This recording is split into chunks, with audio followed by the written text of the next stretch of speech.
आपदामपहर्तारं दातारं सर्वसम्पदां लोकाभिरामं श्रीरामं भूयो भूयो नमाम्यहम्। हम राम जी के राम जी हमारे हैं, हम राम जी के राम जी हमारे हैं। उनके चरणों के प्यारे हैं, हम राम जी के राम जी हमारे हैं, हम राम जी के राम जी हमारे हैं। अच्युतं केशवं राम नारायणं कृष्ण दामोदरं वासुदेवं हरिं श्रीधरं माधवं गोपिका वल्लभं जानकी नायकं रामचंद्रं भजे। ऐसे है ना, श्री राम जय राम जय जय राम, श्री राम जय राम जय जय राम। दशरथ नंदन ललित ललाम, श्री राम जय राम जय जय राम। परम पिता परमात्मा अखिल ब्रह्मांड नायक भक्त वांछा कल्पतरु गुणगण निलय श्री राघवेंद्र जू श्री रघुनाथ जू, इनकी साधना में रत भगवान को प्राप्त कर चुके एक महापुरुष श्री यामुनाचार्य जी महाराज, इनकी राम भक्ति। यतिराज श्री रामानुजाचार्य का विशिष्टाद्वैत संप्रदाय राम भक्ति के लिए अत्यंत प्रसिद्ध है। 4 जगत गुरु हुए हैं। आदि जगत गुरु रामानंदाचार्य, जगत गुरु शंकराचार्य, जगत गुरु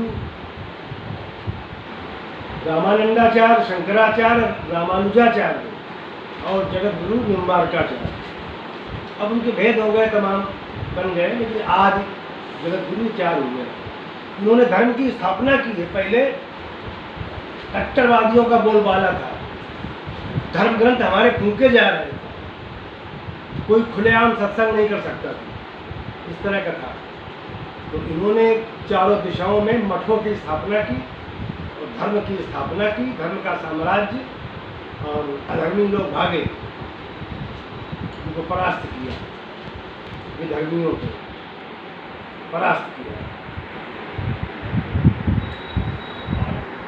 वाल्मीकि रामायण का टीका लिखने वालों में से माधव योगींद्र गोविंदाचार्य, रामानुज कंडाल आदि अनेक विद्वान इसी संप्रदाय के अनुयायी रहे हैं, इसी संप्रदाय के सब महापुरुष रहे। वाल्मीकि रामायण की सर्वोत्तम भूषण टीका भी गोविंदाचार्य की ही रचना है। बहुत बड़े महापुरुष थे गोविंदाचार्य, जिन्होंने 12 वर्ष तक अखंड तपस्या द्वारा भगवान श्री राम की आराधना कर उनकी कृपा प्राप्त करके इस टीका का प्रणयन किया है। इस संप्रदाय के मूल प्रवर्तक आचार्य रामानुज कहे जाते हैं, रामानुजाचार्य, पर उन्हें राम भक्ति की वास्तविक शिक्षा अपने परम गुरु श्री यामुनाचार्य जी से प्राप्त हुई, जिनकी हम चर्चा करते हैं। श्री यामुनाचार्य बहुत बड़े महापुरुष थे। ये महापुरुष न होते तो आज धर्म का प्रचार न होता।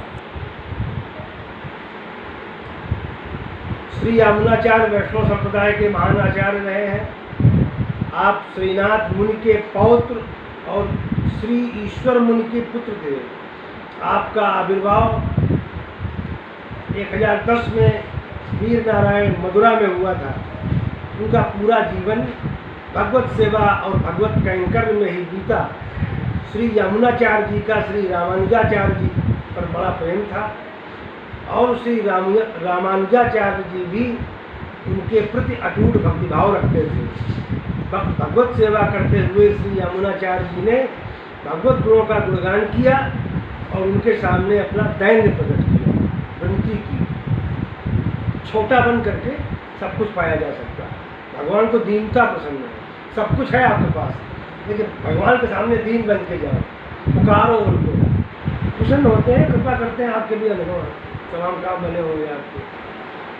परमात्मा अगर ढंग से पुकारो दिल से तो कृपा करता है परमात्मा, इसमें कोई दो राय नहीं।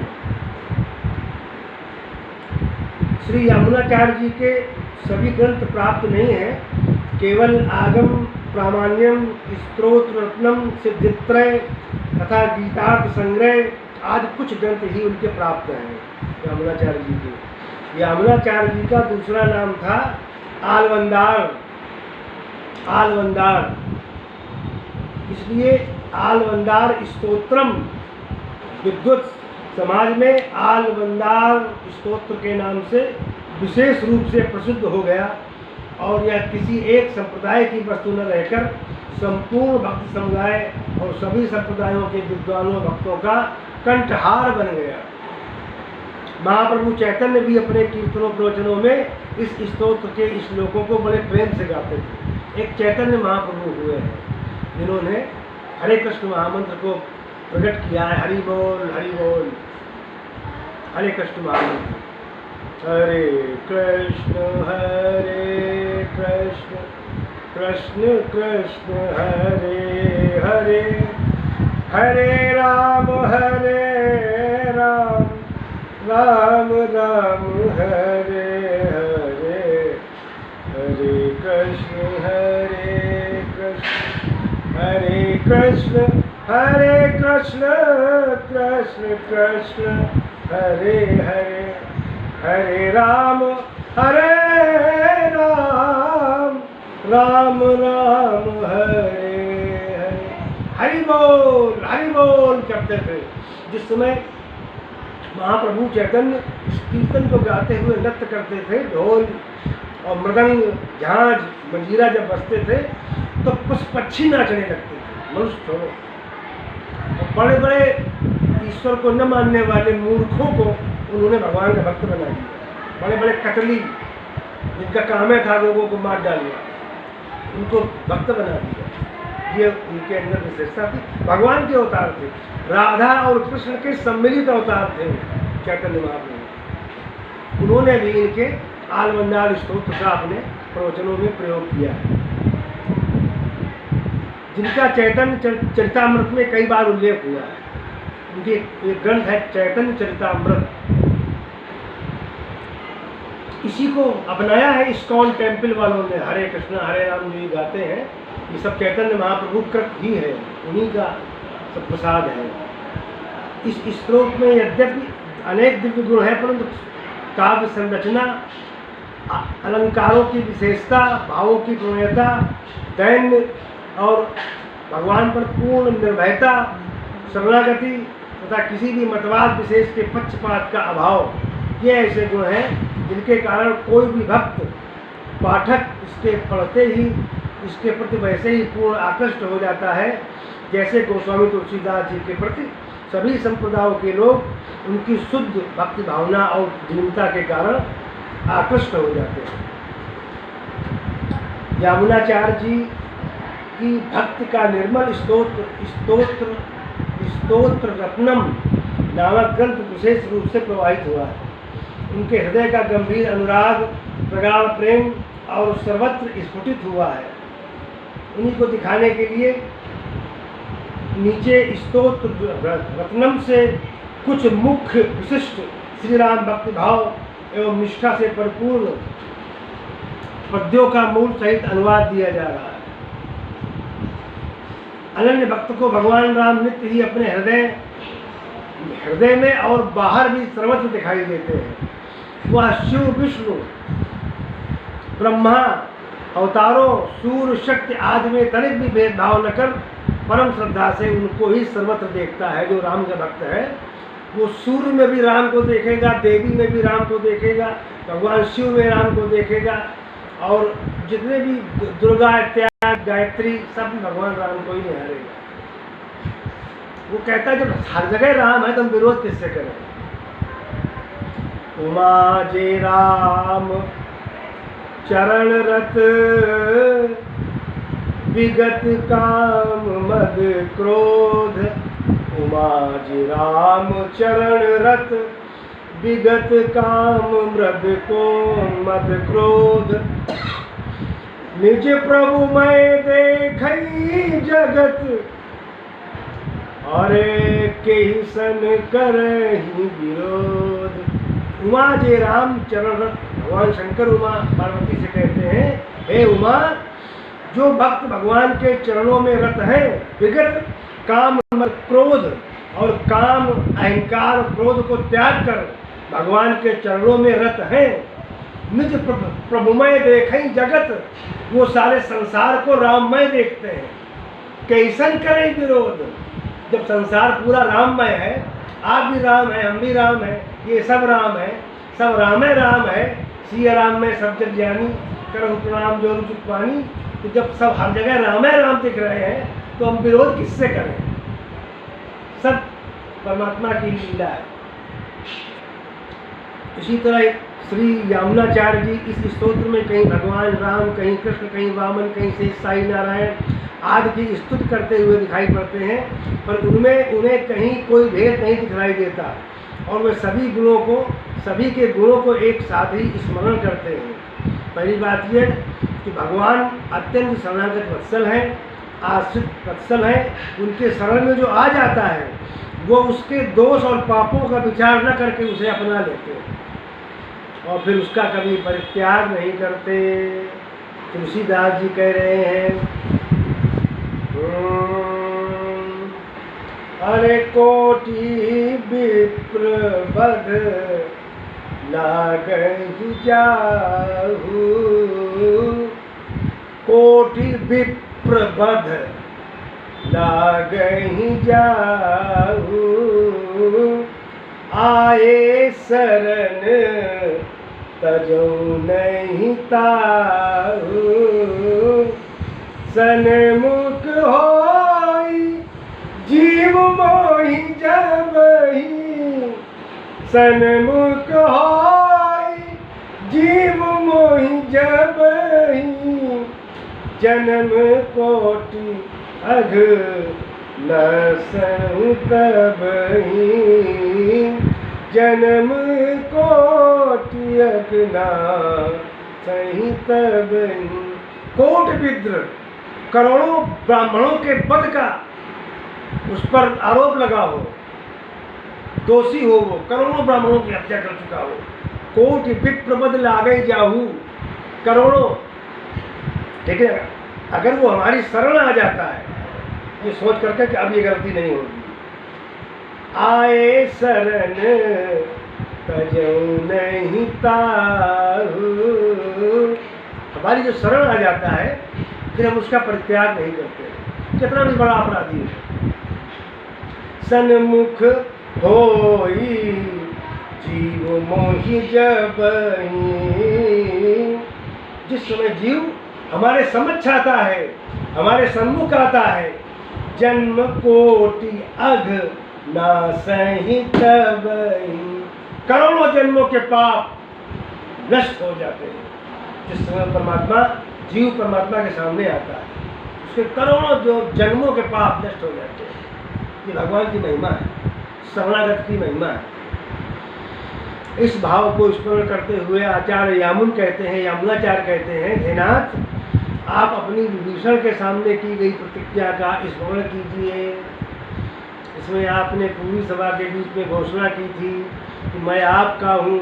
यह कहकर कोई मेरी शरण में एक बार आ जाता है तो वो कैसा भी पापी क्यों न हो, मैं उसे तीनों लोकों से अभय कर देता हूँ।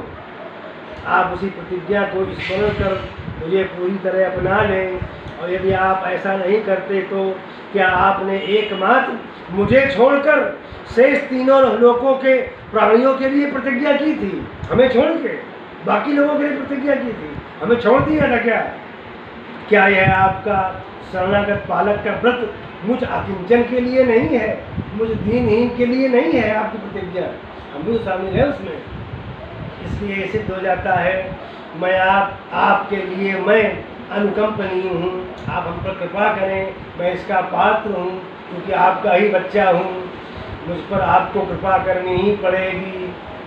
लग जाता है बिल्कुल गले, भगवान के गले लगना पड़ता है, तब सुनते हैं भगवान, परीक्षा भी लेते हैं। श्लोक है, मूल श्लोक इस प्रकार है, ननो प्रपन्ना शक्रदेवनाथ तवाहमस्मीति च याचमानः तवानुकंप्यः स्मरतः प्रतिज्ञां मदेकवर्जं किमिदं व्रतं ते। हे रघुवर, आपने तो सबसे बड़े अपराधी कौआ रूपधारी इंद्र के पुत्र जयंत को क्षमा कर दिया था, जिसने सीता जी के चरणों में चोंच मार दी थी। जयंत चित्रकूट में आपने उसको क्षमा कर दिया था, जिसने अकारण पतिव्रता शिरोमणि भगवती जगदम्बिका सीता को पैर में चोंच से मारकर छत कर दिया था। जब सीता जी ने उसे पकड़कर आपके चरणों में लगा दिया तो आपको भी उस पर दया आ गई। फिर आपकी क्षमाशीलता की कहीं नाप जोक नहीं हो सकती है। आप जो प्रतिज्ञा कर चुके हैं उसे आपको पालन करना पड़ेगा। यमुनाचार्य जी के श्लोक हैं ये, आलवंदार स्तोत्रम नहीं स्तोत्र रत्नम। रघुवर यद्भूस्त्वं तादृशो वायसस्य प्रणत इति दयालुर्यश्च चैद्यस्य कृष्णः प्रतिभवं परात् भुर्मुग्ध सायुज्य दो भूर्वद किमु पद्मागस्तस्य ते अस्ति क्षमाया। आचार्य की मान्यता है भगवान अनंत गुणों के निवास स्थान है, अनंत गुणगण निलय है, गुणों के भंडार है। अतः सदा उनको सम्मुख रखकर ही उनकी परिचर्या, उपासना, स्तुति आदि करने की इच्छा निरंतर तीव्रतर होती जाती है। दीनों पर भगवान कृपा करते हैं, दीनों पर कृपा करते हैं। इसी प्रकार से भगवान की कृपा बड़ी अकल्पनीय है, उसकी कल्पना नहीं की जा सकती। भगवान यमुनाचार्य श्री राम जी से प्रार्थना करते हुए कहते हैं, प्रभु मेरा संसार में कोई अन्य नहीं है, बस आप ही एकमात्र मेरे माता पिता, प्रियतम पुत्र, मित्र, भ्रातृ, कलत्र, गुरु और संसार में एकमात्र सहारा है।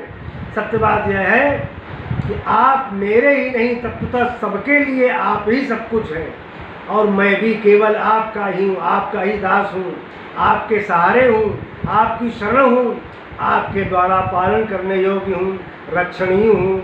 मेरी रक्षा कीजिए, आप ही एकमात्र मेरी गति हैं। अतः आप मेरा पालन कीजिए, शरण में लीजिए और मेरा उद्धार कीजिए। पिता त्वं माता त्वं, आप ही मेरे पिता हैं, आप ही मेरी माता हैं।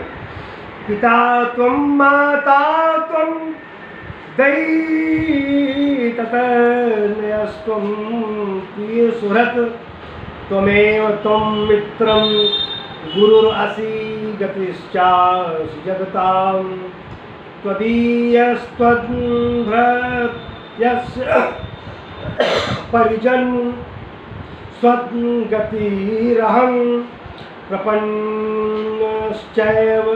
सत्यमपि त्वमेवास्मि भरः। आपका ही दास हूँ, आपके ही आश्रित हूँ। आप ही मेरे पिता हैं, आप ही मेरी माता हैं, मैं आपका दीन हूँ, हम पर कृपा करो। आप ही मेरे मित्र हैं, आप ही मेरे गुरु हैं, आप ही मेरी गति हैं, आपको छोड़कर मेरा कोई नहीं है। ये मैं शपथ पूर्वक कहता हूँ। जो परमात्मा पर एकदम विश्वस्त हो जाता है, जब आप हमें बचाओ। जब द्रौपदी, जब उनका चीर हरण हुआ तो शासन को आदेश दिया कि इनकी साड़ी खींच लो, निवृत्त कर दो इनको। तो शासन साड़ी खींचने लगा। तो साड़ी पहले काफ़ी बड़ी होती थी।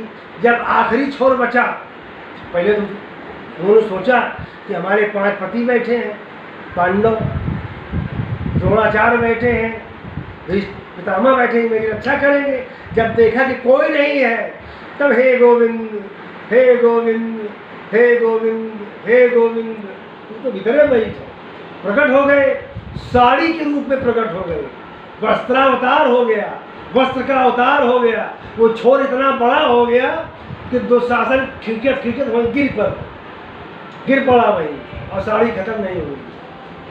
भगवान कृष्ण आ गए वहाँ, वस्त्र के रूप में आ गए, और इतना वस्त्र खींचा कि वो साड़ी खुली नहीं, और अपना जो है, जो वो है पात्र, वो जो है वो दुपट्टा डाल दिया द्रौपदी के ऊपर, उसकी लाज बच गई। तो जब तक वो सोची कि मेरे पति रक्षा करेंगे, अब ये रक्षा करेंगे, भीष्म पितामह, द्रोणाचार्य ये रक्षा करेंगे, 5 पति हैं, अपने वीर हैं, क्योंकि वो हार चुके थे जीवन में अपने आप को, तब तक भगवान नहीं सुने। लेकिन जब एक बात, हे प्रभु, हे प्रभु, हे प्रभु, हे गोविंद, गोविंद, गोविंद, गोविंद, गोविंद प्रकट हो गए, तब से भगवान ने ये प्रतिज्ञा की है कि भगवान को गोविंद नाम बड़ा प्रिय है। जैसे राम नाम प्रिय है, वैसे भगवान को गोविंद नाम बड़ा प्रिय है। तो जो भगवान की एकमात्र शरण में रहता है, परमात्मा उसकी सब मनोकामना पूर्ण करते हैं। जो कुछ मांगता है भगवान से, वो भी पूरा होता है। जैसा काम नर सुनहि जय गावै, जैसा काम नर सुनहि जय गावै, सुख संपत्ति नाना विधि पावै। इसलिए भगवान की शरण में हमेशा रहना चाहिए। श्री हरि शरणम, श्री हरि शरणम, श्री सीताराम शरणम मम। इस प्रकार यमुनाचार्य जी महाराज ने श्री रामानुजाचार्य को अपनी कृपा प्रदान की। बोलिए यमुनाचार्य जी महाराज की जय। बोलिए रामानुज सरकार की जय। बोलिए सियावर रामचंद्र